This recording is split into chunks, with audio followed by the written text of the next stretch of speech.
Welcome, everyone, to our first episode of For the Love of Learning Communities, the podcast where we celebrate the fun, the friendships, and the magic of learning communities in higher education. I'm your host, Dr. Amy Lorenz, Director of Residence Life at the University of North Florida, President of the National Learning Communities Association, and I have my co-host over here. I am George Hill. I'm an academic counselor at Hudson County Community College in New Jersey, and I'm the Secretary of the National Learning Communities Association. Today, we're diving into the stories and the sparks of joy that make learning communities the best part of the college experience. So grab your favorite drink, leave your stress at the door, and let's get into it.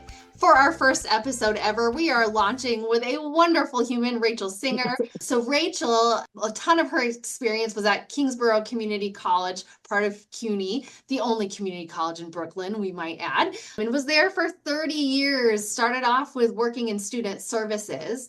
Rachel's background is in clinical social work, and so she's done a variety of different things. Part of what brought her to KBCC is that her daughter was young and in preschool, and she wanted to be at a place that really made sense for their family and for her professional journey.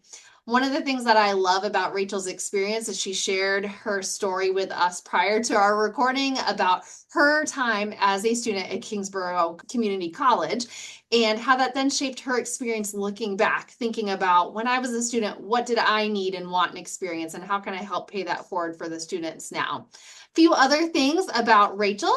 So she has worked in a private practice, worked as the director of academic scheduling at Kingsborough Community College. And as she joked, and we all know in higher education, if you do a good job, you get more work. And she got more work and more promotions, well respected in the field and at the institution. And so by the time she retired, she was the director of academic affairs and saw huge transformations on the campus. She then transitioned over into working for Achieving the Dream. For those who are unaware, they work nationwide with community colleges across the country and specifically really worked in partnership with the Lumina Project, who focuses on student success at community colleges and overall how do we help students who need that step up. In addition, she worked at Achieving the Dream. Rachel served as the Vice President of Student Advancement and also worked quite a bit with the Washington Center on their Summer Institute for Learning Communities. So she was on the faculty there and shared about not only was she imparting her wisdom and facilitating dialogues with a number of faculty and staff around the country, but also learning just as much with them.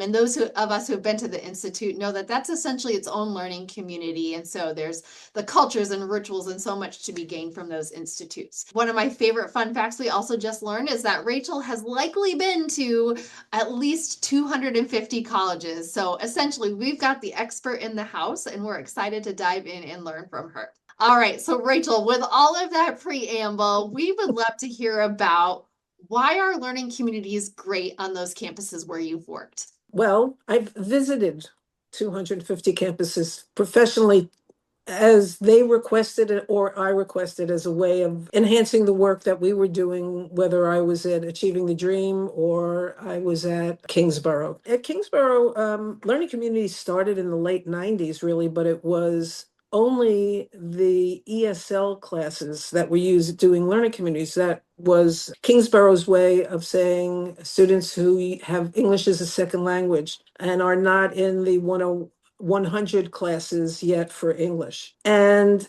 it was the idea of two fabulous faculty members. And they had the notion that if students spoke English more in classes together and as a group, they will learn from one another. Also, a lot of those students whose English was second language didn't have a lot of friends that were at the college. And so it was a way of making friends or having colleagues or somebody to talk to about an assignment, etc. So that was going on for a few years, and I was helping the two faculty members who were running it. I would help them schedule the classes, fit together, as in a learning community, so that one didn't meet on a day where the other one could, that they didn't overlap, etc. And they had 4 classes that length. And one of the things that they were very proud of was the fact that they had the student freshman course, which we called SD10. That course was linked there as well.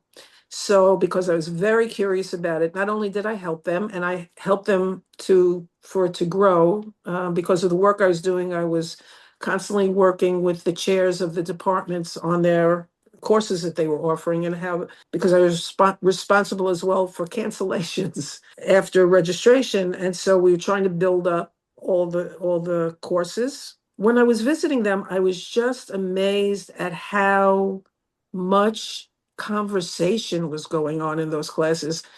My only experience with students who had English as a second language really was walking through the cafeteria and seeing little groups playing together, but talking in their mother language, talking in their first language. Here were 25 students, 30 students sitting in a classroom, talking to one another in English and not having the ability they knew they could not speak in their native language because we're here to talk in English. That's what all the faculty would talk to them about. When you're in class, please speak to each other in English and I'll help you along. So that really that energized me, and timing is everything. Shortly after that, this organization, MDRC, came to Kingsborough. The president at the time was Byron McClenny. Talked to him about having us be part of a program called Opening Doors. And they were soliciting, I think, 12 or 13 community colleges from across the country with Lumina paying for that and offering some kind of new program that can show evidence of student success. And because our president at that time, Byron McClenny, knew the folks at MDRC, and he was now in New York. He came from Texas. He said to his deans and VPs, "Go out, ask your people. I want projects submitted." And at that time, Peter Cohen was the director of counseling. Freshman year specifically, he and I knew each other pretty well from the neighborhood we grew up in. He was quite younger than me, but we knew each other because we knew a lot of the same people. So we were chatting all the time. And the president noticed that the thing I submitted, so the provost asked me to write something up, which I did. And his VP asked Peter to write something up, and they were quite similar. Peter's really looked at the student success course, not as in a learning community, but to broaden it and to get it more integrated into the college. And I looked at what was happening with the ESL work, and I broadened it and made it different, but made that ST10 course mandatory as part of the courses that we were offering. So that's what they picked and charged myself and Peter Cohen with creating that. So now we had money because Lumina was offering out X amount of dollars, and then Robin Hood Foundation took over. They became part of the organizations that fund these kinds of programs. We had the ability to make some of our everyday wishes, which we know couldn't come true. What if we had the money, what would we do? So that's what we started talking about. So it started off with me and Peter. I brought in the ESL folks who unfortunately were not going to be included in this, but we wanted their ideas to faculty who had lots of knowledge and helped us. And then we started bringing in other people that we wanted to be part of the group that was going to help to organize learning communities. So it was like 3 faculty, 2 counselors, myself and Peter, that really started making this happen. Rachel, what called you to do this work? What got you excited and energized to do Opening Doors and in general to work on helping support student success? Good question, because I thought about that a lot, and I really had a lot of energy for it. I have to say, this was not work, this was my life. It became my life. I think it had to do with a couple of things. You know, as a kid growing up, I had to go to camp every summer, not sleepaway because my parents couldn't afford it, but there was a YMYWHA in the neighborhood, walking distance. My sister and I had to go there because my mom worked, because she had to, and she liked it. And my dad worked, and it was my grandmother who lived with us, who kind of took care of us, and they didn't want us nagging grandma all day. Can we do this? Can we do that? Can we do this? So I grew up in a way in the summers where it was all group dynamics. And all the counselors, or I would say 90% of the counselors, were social workers or people who were going to go into education. And so I learned a lot from these people. And in reflecting back, especially when I was in graduate school, in reflecting back on what some of my greatest learning moments were, it was there. It was there. It's there where I learned how to make friends. It's there where I learned how to sing great songs and what they meant. Because it wasn't just about the song and it wasn't just something that was popular. It was songs with meaning. I learned how to camp and be self-sufficient because sometimes we'd go camping. So there was a lot of that inside of me. And as I grew older and started college, I always seemed to get involved in things that involved groups. And I think that just continued through my whole adult life and experience.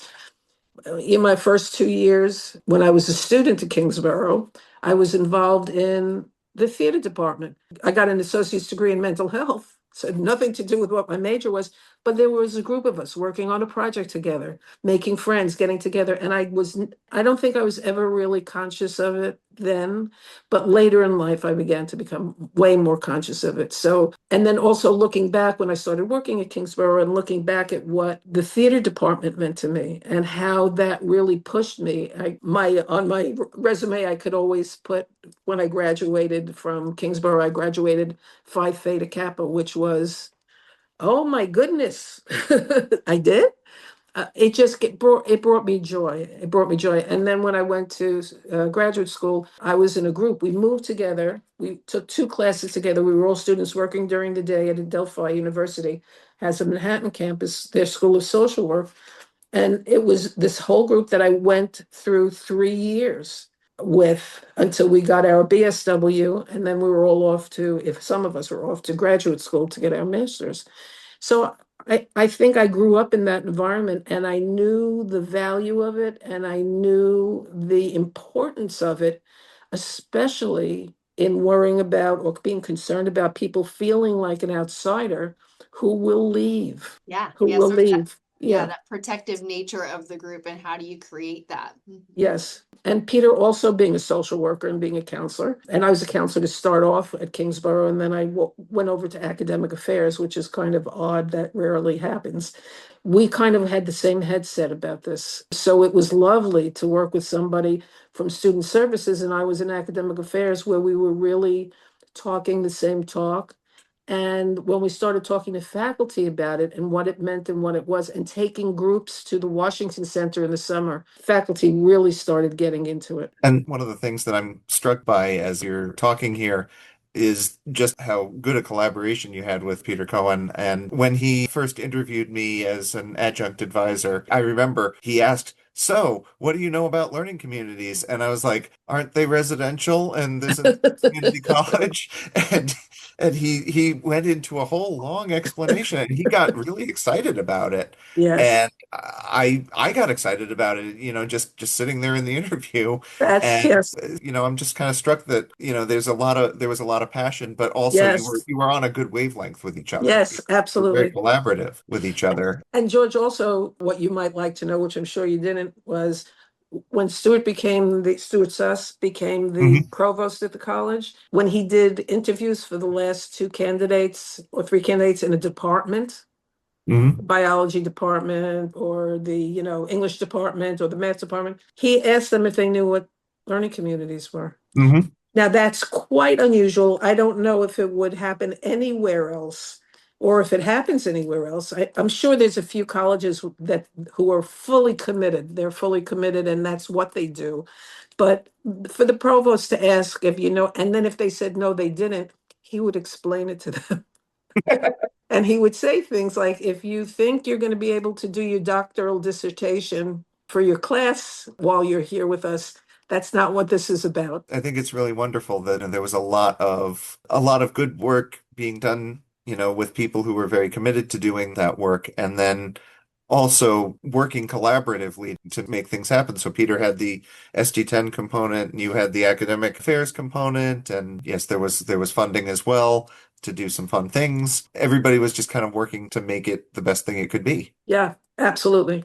And Absolutely. one of the things we talked about at the Atlantic Center for Learning Communities retreat this past year was how much that models the way for students. So we had a couple of faculty talk about their different teaching styles. And so, for example, one is much more go with the flow, see what the class wants to talk about, very open grassroots, where the other faculty member is, or much more prescriptive, has a plan, has an agenda for the day, and how at first they kind of wondered, how are we going to integrate, or are we going to butt heads, or those sorts of things. But then they realized not only were they able to navigate that, but what a cool example for students about, well, learning communities, but also relationships and being different humans and having different styles. So, Rachel, can you speak to that at all? I'm sure you saw that across lots of examples in your work, Yes. Yeah.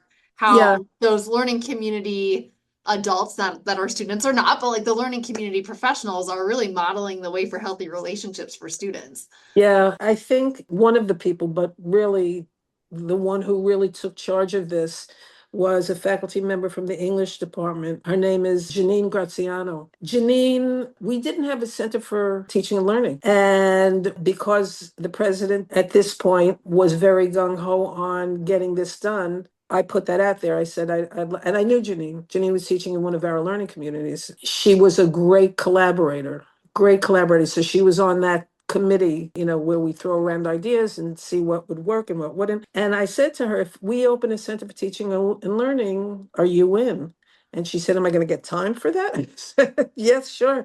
So we worked it out. And one of the first things she did was on a regular basis, she had meetings for the faculty at the Center for Teaching and Learning. One of her, I don't know who put this together, but I think it might have been Janine. One of her ideas about getting more faculty on as we were growing, I would talk to the chairs. That was, I was the one who could do that. Janine couldn't do that, but I could talk to the chairs because I was working in the provost's office. For people who don't know, it's very hierarchical, even at community colleges. So I could talk to chairs to recommend somebody to teach. And what we would do is we'd start off, and this was Janine's thing, finding out what their undergraduate work was in.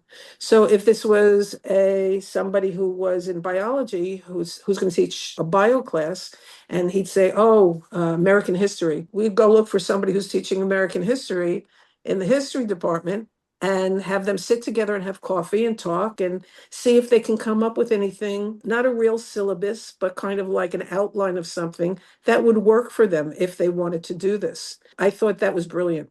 I thought that was brilliant because they really were able to cross the river into each other's domain by having some background and some knowledge and applying it to their discipline. The faculty really clung to this early on. They really, really loved it. There was a tremendous outpouring of folks who came to us and said, oh, I want to try this. I never knew anybody else in any other department. Now I'm meeting all these people from other departments. Great. We also had brown bag lunches in the afternoons. We would do it at different hours. Eat whether you're teaching in a learning community or not. Just come, join us. There'll be refreshments. We couldn't afford to buy everybody lunch, but there'll be refreshments. Bring your lunch up from the cafeteria if you want to do that.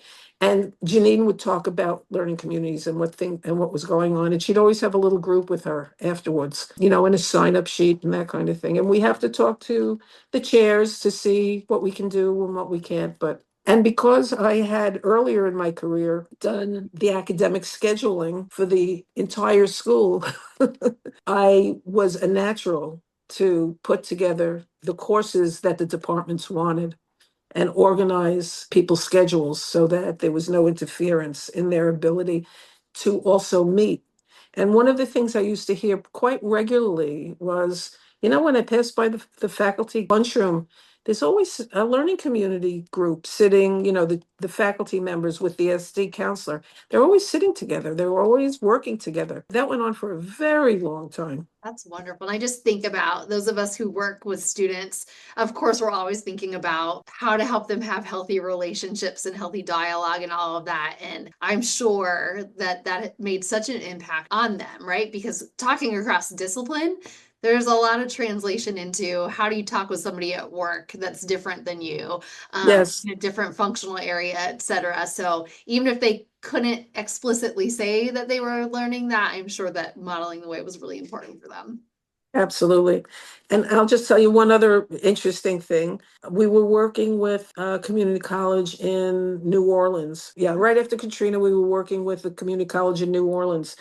And so they had just come out of a terrible trauma, and they asked us from Kingsborough, they asked us to come and help them with building learning communities. Two stories, two things had happened. One was one of the faculty members, when we had a meeting with faculty, said, what has changed a lot of this for us in a good way is that because they have no homes, so a lot of us don't have homes now, we're living in the same trailer parks where they put up temporary. So I'm getting to know a lot of my students on a personal level.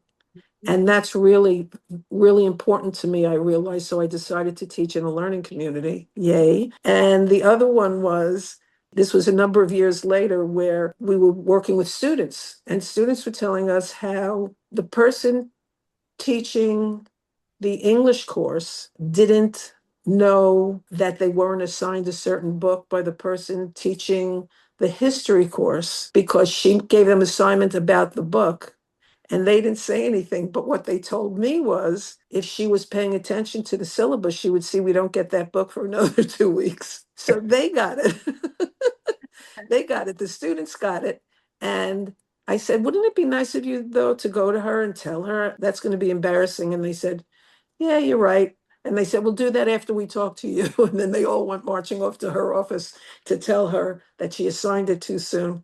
Well, what I love about that too, right? Like that's such cool, I don't even know the term for it, like the communal advocacy, right? Like they're empowered as students and feel comfortable to say to their professor, hey, did you know we haven't gotten Yes, it yet? So yes. again, what a huge lesson for them to know, like I can take charge of my educational experience and help out somebody who's an authority figure. And then And I vice try, versa, you all were listening to them and they're right.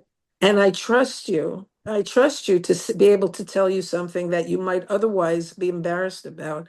But because it's us in our learning community, we can tell you. I'm just remembering, some of those connections with students in the learning communities that I taught at Kingsborough. One of the students, I registered him for his first semester. I explained what the learning community was. He ended up in my SD10 class. It was an SD10 class that was linked with a developmental English and an intro to psych. We're about 3 weeks into the semester, and I'm doing my thing in SD10, and the psych professor pokes his head in and says, "Hi, everybody." And I go, "Hi, Jason." And the students say, "Hi, Professor Van Ora." And this guy looks and he says, "Wait a minute.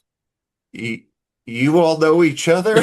There's something going on here." I said, "Yes, I explained it to you when you registered." But what was great was he actually became one of the first learning community peer mentors that we had. And he was really into the idea of collaborative learning. And he had such a positive experience in it that he became an evangelist for other students to take part in the learning Yes, community. yes, yeah. And, so that was a really wonderful thing. And I think there was a lot of that going on. Yes. Oh, yes, absolutely. The peer mentoring, if it's not overused, I think is a fabulous way for students not only to find each other and to communicate, but there's a gift that you're giving as a peer mentor to a new student. And the students usually receive it really well, that you care enough to want to give me this information. It's how it's delivered and that kind of thing. As long as it's not, because I've seen it unfortunately on a few campuses where they make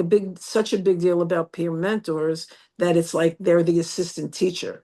And that does not work very well. But to be a colleague, a knowledgeable colleague, and somebody who has been there and done that can tell you, the pitfalls possibly and all the positive that comes from it. And I do remember early on, like the first number of years, during when we had in-person registration. I don't think you were there, George. I don't know if you remember in-person registration. Oh yeah, yeah, no, I Okay. do. I was actually telling Amy before we got started that I'd leave and I'd see you in Amanda's office trying to find sections for the next day, That's you right. know. That's right. So to give it out to everybody who was doing the advising, I can't remember the number of people who doing the advising out on the floor with new students when we had freshman registration saying, they're coming telling me my cousin took learning communities and told me to take a learning community. My sister took a learning community and she said, make sure because you're a freshman, you can take a learning community. It was being talked about. It was being talked about in such a positive way that new students were coming in looking for learning communities, which was very, very interesting. And We loved it. We loved that they were just like, yeah, here I am. I want a learning community.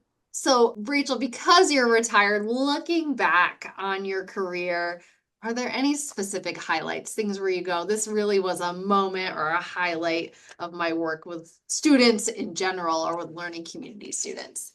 So think back through your 30, 40 plus years of work with Yes. learning communities and tell us some favorites.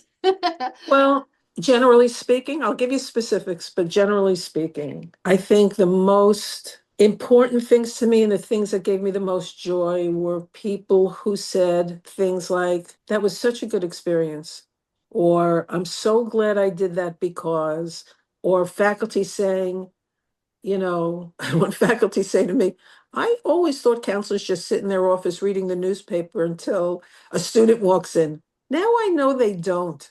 They're really busy. They spend a lot of time with students because in our learning communities, they would talk about the students and refer certain issues that a faculty should not be, even though they may want to help the student, they're not trained in the same way a counselor is trained, may do it wantingly and lovingly, but they also have other things that they're responsible for that they need to get into. So they started referring things. And that was the idea of having, lunches together because they could find out that Professor A is having a problem with the student who's not coming to class, but Professor B, no, she always shows up.